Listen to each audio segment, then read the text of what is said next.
ഒരു കോടി രൂപ ലോട്ടറി അടിച്ചാൽ എന്താ ചെയ്യുക? ഒരുപാട് ബുദ്ധിമുട്ടുകളെന്ന് പറഞ്ഞാൽ നല്ല രീതിയിൽ ബുദ്ധിമുട്ട് അനുഭവിച്ചു വന്ന ഒരാളാണ് ഞാൻ.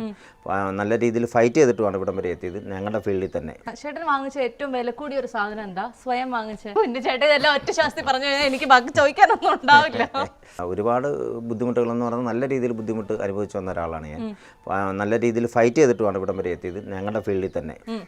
അറിയാമല്ലോ, എല്ലാ ഫീൽഡിലും അതിൻ്റെതായ ഒരു ഇതൊക്കെ ഉണ്ടല്ലോ, അതിനെല്ലാം ഫൈറ്റ് ചെയ്തിട്ടാണ്. ഇപ്പം ഞാൻ വളരെ ഹാപ്പിയാണ്. ചേട്ടൻ എന്താ പറയുക, നമ്മൾ ഈ ഇൻഡസ്ട്രിയിലൊക്കെ വന്ന് ഇത്രയും വർഷമായിട്ട് ഇൻഡസ്ട്രിയിലുള്ള ഒരാളാണ്. ചേട്ടൻ വാങ്ങിച്ച ഏറ്റവും വില കൂടിയ ഒരു സാധനം എന്താ? സ്വയം വാങ്ങിച്ച വില കൂടിയത് ഞാൻ വാങ്ങിച്ചത് സാധനം എന്ന് ഉദ്ദേശിക്കുന്നത് എന്താണ്? എന്തെങ്കിലും ഇപ്പൊ മൊബൈൽ ആയിരിക്കാം, അല്ലെ കാർ ആയിരിക്കാം, ടൂ വീലർ, വീട്. അത് കാർ തന്നെയാണ് വാങ്ങിച്ചത്. കാർ വാങ്ങിച്ചത് ഏത് കാറാ?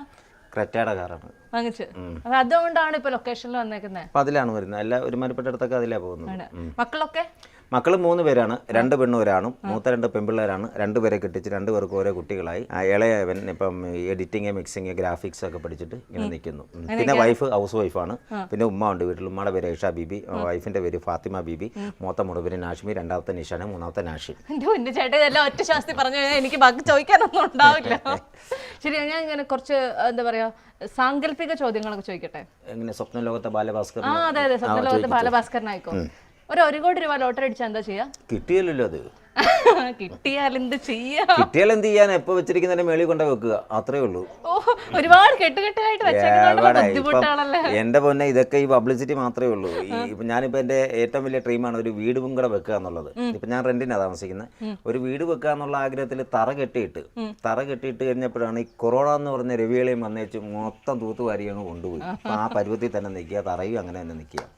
ഇനിയിപ്പോ രണ്ടാമതൊന്ന് ഓടി വർക്കൗട്ട് ചെയ്തിട്ട് വേണം അതൊക്കെ ഒന്ന് ഫില്ല് ചെയ്യാൻ വേണ്ടിയിട്ട്, ആ വീടൊന്ന് പണിയാൻ വേണ്ടിയിട്ട്. അപ്പൊ അതുകൂടെ ഒരു ആഗ്രഹമുണ്ട്.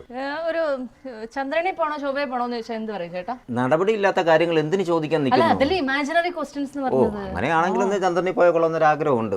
അവിടെ പോയൊരു ചെറിയ പ്രോഗ്രാം ഒക്കെ അവതരിപ്പിക്കാം. തട്ടുകടയൊന്നും തുടങ്ങിയിട്ട് രക്ഷയില്ല, അവിടെ വെള്ളമില്ലല്ലോ. അവിടെ പോയൊരു ഷോ ഒക്കെ ചെയ്ത് തിരിച്ചു പോരുക, തിരിച്ചു വന്നാൽ വന്നെന്ന് പറയാം. ശരി, നസീറൊക്കെ ഒരു ഹീറോ ആയിട്ട് അഭിനയിക്കാൻ വിളിക്കുകയാണെങ്കിൽ ഫീമെയിൽ ലീഡായിട്ട് വിളിക്കണം എന്ന് ആഗ്രഹമുള്ള ചോദിക്കുന്നു. എല്ലാം നടപടി ഇല്ലാത്ത കാര്യങ്ങൾ.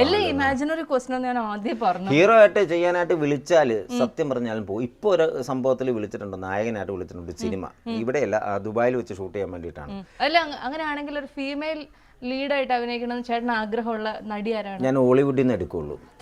ചെറിയ പരിപാടികൾ നാട്ടിൽ ഇതൊക്കെ ചെയ്തോണ്ടിരിക്കുകയല്ലേ. ചേട്ടാ, ഒരു ഹോളിവുഡ് നടിയുടെ ചേട്ടൻ ആഗ്രഹമുള്ള ഒരാൾ പേര് ആരെയും അറിയാലേ, വീഡിയോ കണ്ടാലേ അറിയത്തുള്ളൂ.